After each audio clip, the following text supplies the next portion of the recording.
Now we start with exercise 10.4. 10.4 का basic जो मतलब है यहाँ पे वो सिंपल सिंपल सा में लेके चलना है कि यहाँ हम बात कर रहे हैं वेक्टर प्रोडक्ट या फिर क्रॉस प्रोडक्ट। हम इन दो की बात कर रहे हैं, मतलब बेसिकली नाम एक ही है, मतलब जस्ट बिकॉज सिंबल्स की वजह से दोनों को अलग अलग बोला जाता है।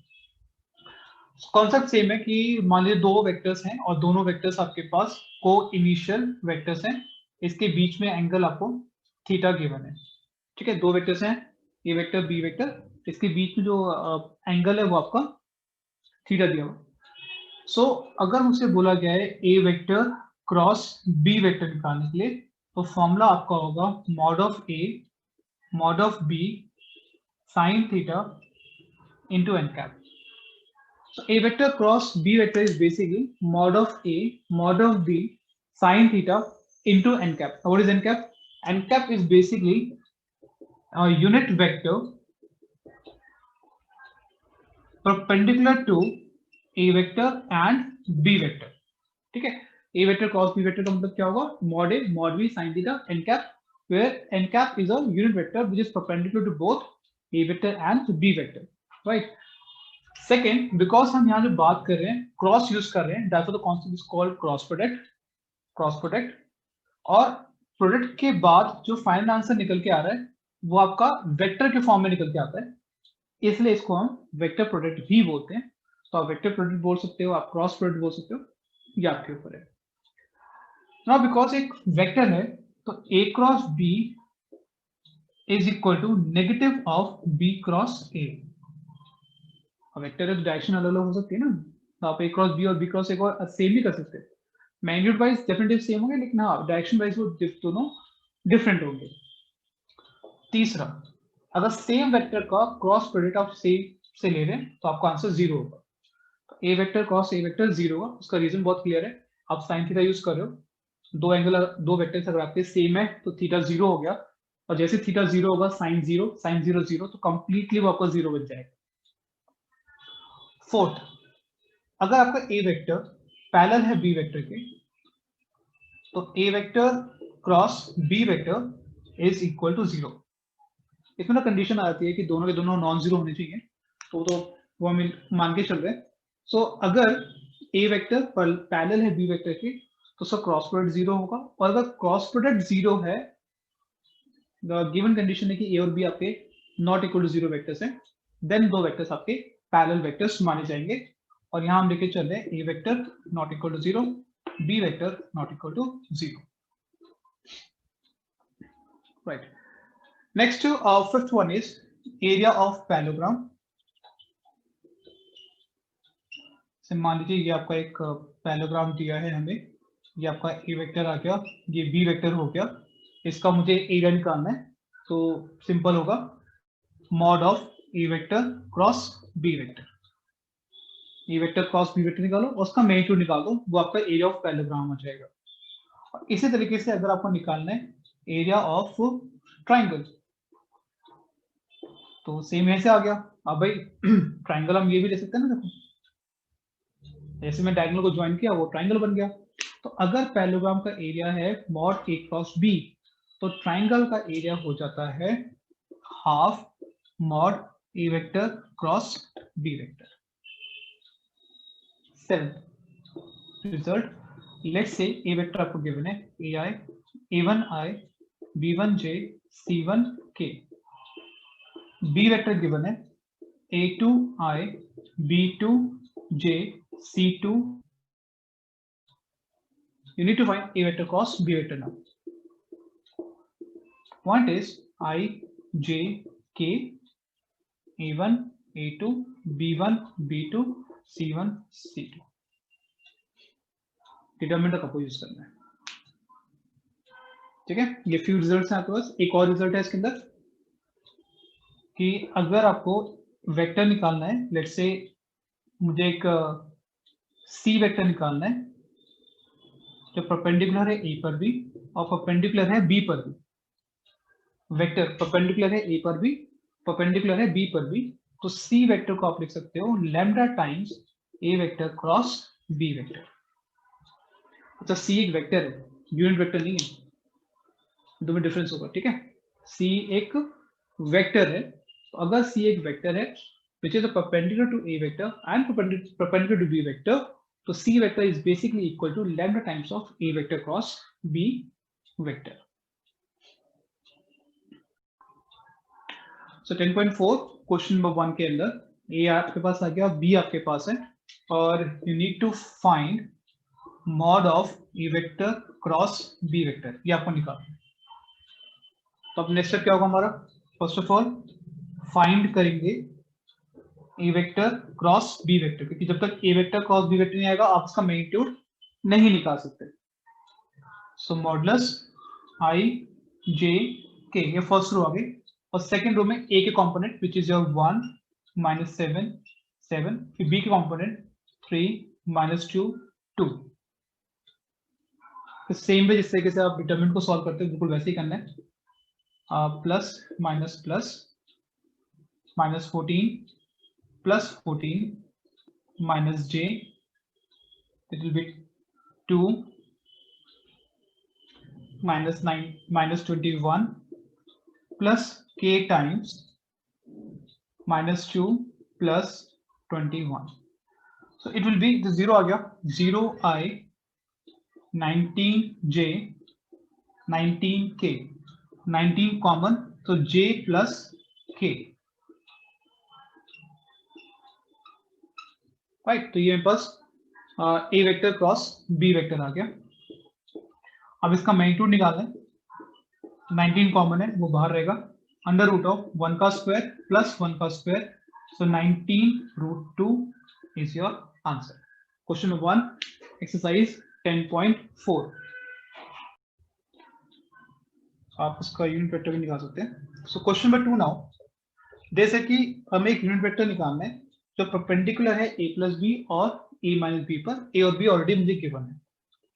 So let c will be a vector plus b vector, और d को मान लेते हैं a vector minus b vector, जिसमें a वेक्टर की वैल्यू है 3i plus 2 of j plus 2 of k, and b vector is equal to i plus 2j minus 2 of k। तो a आ गया, b आ गया, c और d मुझे निकालने के लिए बोला गया। तो a c तो बहुत क्लियर है, दोनों को ऐड करिए, सो 4i plus 4j plus 0k, ये आपका c वेक्टर। d वेक्टर दोनों को subtraction, so twice of i plus 0 of j plus 4 of k, ये आपका d वेक्टर भी आ गया। मुझे एक वेक्टर निकालना है जो परपेंडिकुलर है c और d पर। तो वेक्टर को एक काम करते हैं, कुछ नाम मान लेते हैं। So let the vector B C D A B मैंने यूज कर लिया, let the P vector. P vector मुझे निकालना है। सो नाउ पी वेक्टर आपको निकालना है जो परपेंडिकुलर है c पर भी, और पी वेक्टर निकालना है जो परपेंडिकुलर है d वेक्टर। तो p vector is equal to lambda times of c vector cross d vector, because ये स्टेटमेंट हमने लिखी थी कुछ देर पहले क्वेश्चन नंबर 0.8 के अंदर। तो I need c cross d, lambda as it is i j k, c और d components 4 4 0 2 0 4, p vector is equal to lambda i के साथ 16 माइनस 0 16 माइनस j 16 माइनस 0 again 16 plus k is minus 8। ठीक है, हमेशा कोशिश करो कॉमन निकालने की, हमेशा कोशिश करो, उससे क्या होता है कैलकुलेशंस आपकी हमेशा थोड़ी सी इजी रहती है। तो यहां पर कॉमन आपका 8 आ रहा है, सो p वेक्टर आपका हो जाएगा 8 lambda twice of i minus twice of j minus of k, ये आपका p वेक्टर आ गया। पर क्वेश्चन में मांगा है उसका unit which is p vector upon mod of p vector. So 8 lambda 2i minus 2j minus k upon इसका magnitude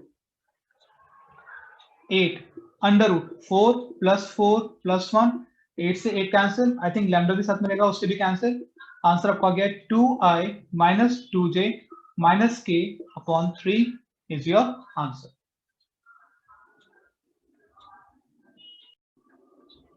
okay, अब एक बार क्वेश्चन नंबर 3 देख लेते हैं। 3 काफी इंपॉर्टेंट क्वेश्चन है, काफी ज्यादा important. So question number 3 now, question number 3, question 3 कहते हैं if a unit vector A vector, एक एक लाइन पढ़ेंगे क्योंकि काफी सारी चीजें इसके अंदर इंपॉर्टेंट हमें गिवन है। If a unit vector A vector, यानी गिवन पार्ट के अंदर मुझे कह रहा है कि ए वेक्टर आपका एक यूनिट वेक्टर है। अगर ए वेक्टर मेरा यूनिट वेक्टर है, इसका मतलब इसका जो मैग्नीट्यूड है वो 1 के इक्वल है, right. Make an angle of π/3 with i. अब एंगल आई के साथ, मतलब आई कैप के साथ एक एंगल बना रहे हैं, और ये मैं ऑलरेडी आपको लास्ट क्लास में डिस्कस कर चुका हूँ कि अल्फा बेसिकली हम उसे बोलते हैं angle between the vector and the x axis. X axis मतलब आई बेसिकली। तो एक्स एक्सिस और वेक्टर के बीच में एंगल है π/3, तो अल्फा हो गया π/3। इसी तरीके से बीटा हमें गिवन है π/4, और वो कह रहे हैं कि एक्यूट एंगल थीटा बना रहे हैं आपका जे के विथ के के साथ, तो यानी कि जो गामा है वो मेरा थीटा हो गया। ये सारी इंफॉर्मेशन मुझे क्वेश्चन में गिवन है, और आपको कंपोनेंट निकालने हैं ए वेक्टर के, और मुझे जो फाइंड करना है वो करना है ए वेक्टर, यानी कि A i plus B j plus C of k, ये मुझे निकालना है, राइट। अब देखते हैं डाटा हमें कहाँ से क्या क्या दिया होगा, ठीक है। So basically alpha beta gamma जो क्वेश्चंस में गिवन है ये डायरेक्शन कोसाइन से लिंक है, और ए बी सी मेरे पास डायरेक्शन रेशियोज हैं। सो अगर A B C direction ratios हैं, alpha beta gamma direction cosine के साथ लिंक है, तो आप ये लिख सकते हो, पहले एल को हम लिख सकते हैं कॉस अल्फा, यानी कि a upon r is equal to cos π/3, a upon 1 is equal to cos 60 1/2, a की वैल्यू 1/2 आ गई। ऐसे m is equal to cos beta, so b upon r is equal to cos π/4, cos π/4 cos 45 degree, so b upon 1 is equal to 1/√2, so b की value भी 1/√2 आ गई। यहाँ तक भी क्लियर हो गया सारा। अब उसके बाद n नहीं पता मुझे क्वेश्चन में, बट एक रिलेशन पता है कि l² m² n² ये मेरा 1 के इक्वल होता है, ठीक है। l को आप लिख सकते हो cos alpha, cos beta, cos gamma का होल स्क्वायर। cos अल्फा की वैल्यू ये थी ना, cos अल्फा कितना आ गया था 1/2 आ गया था, तो इसको डायरेक्टली डालो 1/2 का होल स्क्वायर 1/√2 का होल स्क्वायर, और ये cos थीटा ही छोड़ देते हैं, ठीक है। इट मींस cos थीटा का whole square is equal to 1 - 1/4 - 1/2, 4 LCM 4 - 1 - 2 1/4 cos theta का स्क्वायर, और यहां से cos थीटा मेरे पास 1/2 आ गया। नेगेटिव 1/2 मैंने इग्नोर कर दिया बिकॉज क्वेश्चन में मेंशन है कि थीटा आपका एक्यूट है, तो मैंने cos थीटा की वैल्यू -1/2 इग्नोर कर दी। तो cos थीटा की वैल्यू -1/2 तभी होती है जब थीटा मेरा ऑब्ट्यूज एंगल होता है, तो cos थीटा 1/2 आ गया, ठीक है। यहाँ से थीटा की वैल्यू आ गई π/3। साथ साथ अब n की बात कर लेते हैं। n होता है आपका cos गामा, तो c upon r is equal to cos theta, यानी कि c upon 1 is equal to cos theta की वैल्यू ऑलरेडी मेरे पास है 1/2, c की वैल्यू 1/2 आ गई। सो a आ गया, b आ गया, c आ गया, so therefore vector will be 1/2i plus 1/√2j plus 1/2k। That's your answer, question number 3। अब ये कंफ्यूजन हो जाता है कि इसके अंदर ये बेसिकली जो क्वेश्चन है वो आपका डायरेक्शन रेशियोज डायरेक्शन कोसाइंस का टॉपिक है, यानी देखा जाए तो ये आपका 10.2 का टॉपिक है और 10.4 में डाला हुआ है, तो इसलिए इस क्वेश्चन में काफी कंफ्यूजन होता है कि हम 10.4 के हिसाब से क्यों नहीं चल रहे और 10.2 के हिसाब से चल ही रहना क्वेश्चन में। Right. So now question 5 again. Find the value of lambda and mu when दो वेक्टर को जो क्रॉस प्रोडक्ट है वो जीरो वेक्टर के इक्वल गिवन है. Question number 5.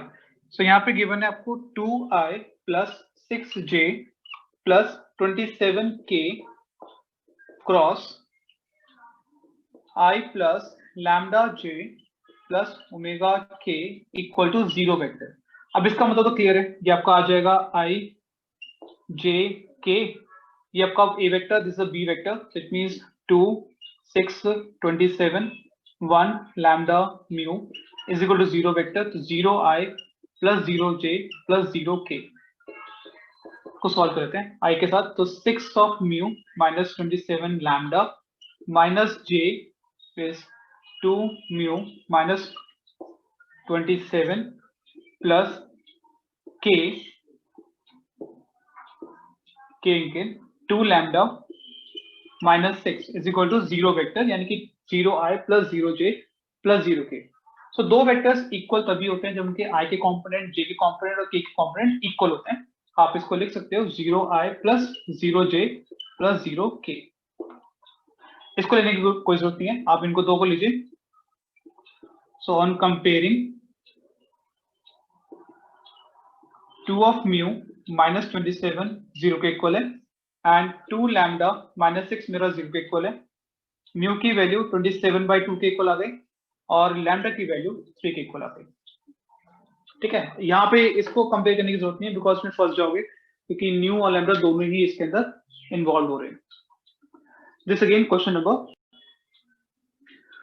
So now question number 6. Now एक बार क्वेश्चन नंबर 6 को देख लेते हैं.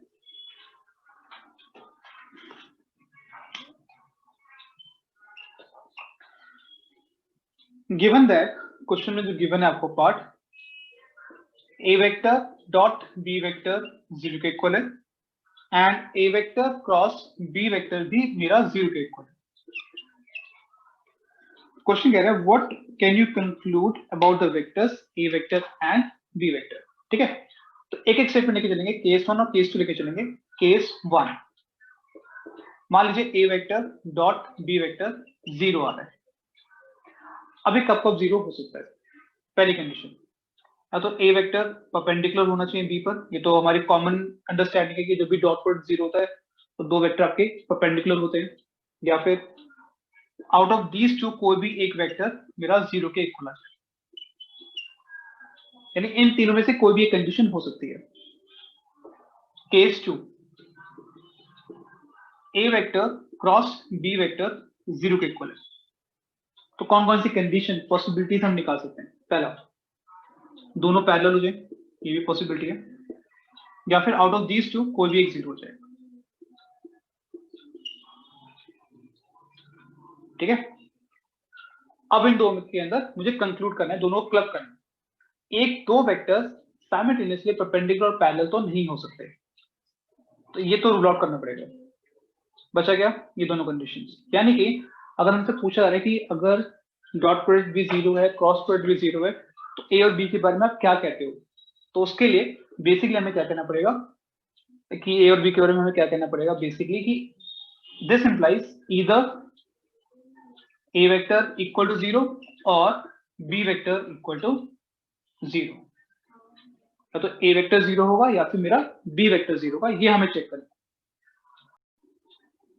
सो क्वेश्चन नंबर, एक बार आप 8 को देख लेते हैं कि 8 में हमें क्या क्या गिवन है.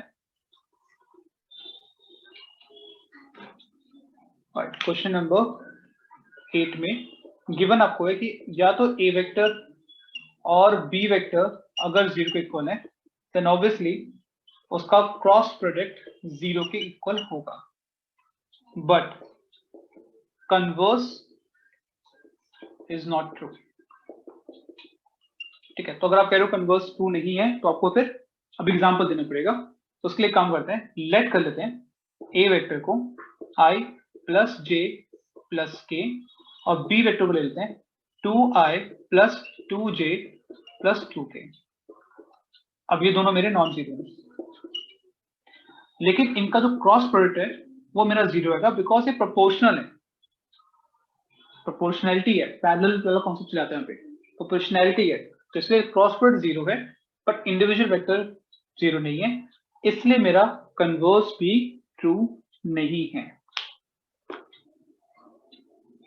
Question number 8 exercise 10. देखो क्वेश्चन नंबर अगर हम बात करें 7 पे, सो वहां पर ए वेक्टर गिवन है क्वेश्चन में, I think A1, A2 and A3. So A1I, A2J, A3K. B vector given है B1I, B2J, B3K और C वेक्टर गिवन है C1I, C2J, C3K. ये बेसिकली हमें इस तरीके से वेक्टर्स गिवन है, ये मैंने वेक्टर्स को यहाँ मार्किंग कर दी। ओके, और आपको जो प्रूविंग करनी है वो प्रूव करना है A vector cross B vector plus C vector is equal to A vector cross B vector, A vector cross C vector, ये आपको प्रूव करना है। तो स्टार्टिंग तो क्लियर ही है कि लेफ्ट साइड से करेंगे।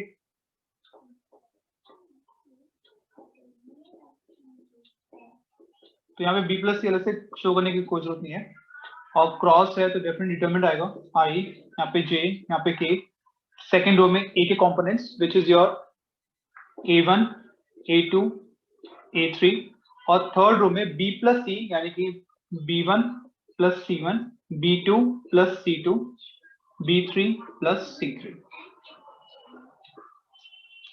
ओके, अब डिटरमिनेंट की एक प्रॉपर्टी आपने पढ़ी हुई है एंड वो ये कहती है, डिटरमिनेंट की जो प्रॉपर्टी कहती है कि B1, C1, B2, C2, B3, C3 की जो प्रॉपर्टीज हमें गिवन है, आप चाहो तो थर्ड रो से डिटरमिनेंट्स को दो डिटरमिनेंट्स में ब्रेक कर सकते, keeping first and the second row as it is, like this way I, J, K, A1, A2, A3, B1, B2, B3 plus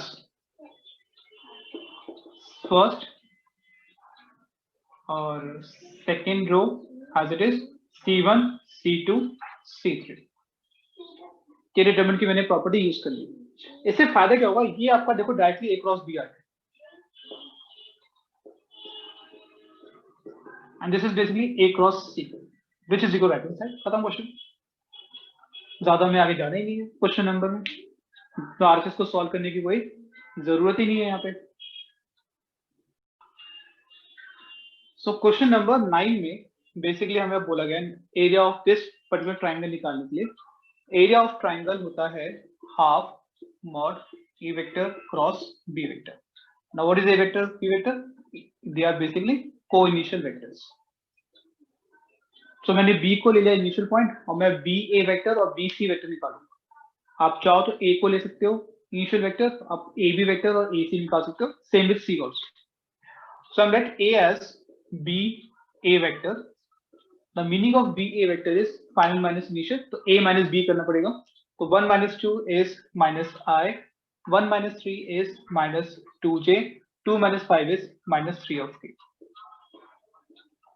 ऐसी B वेक्टर निकालते हैं, वो आपका आ जाएगा B C vector, C minus B basically. तो 1 minus 2 is minus I, 5 minus 3 is 2 of J, 5 minus 5 is 0, तो plus 0 of K। ये आपका B वेक्टर आ गया। तो A आ गया, B आ गया, अब मुझे A क्रॉस B निकालना है। तो A vector cross B vector mod I J K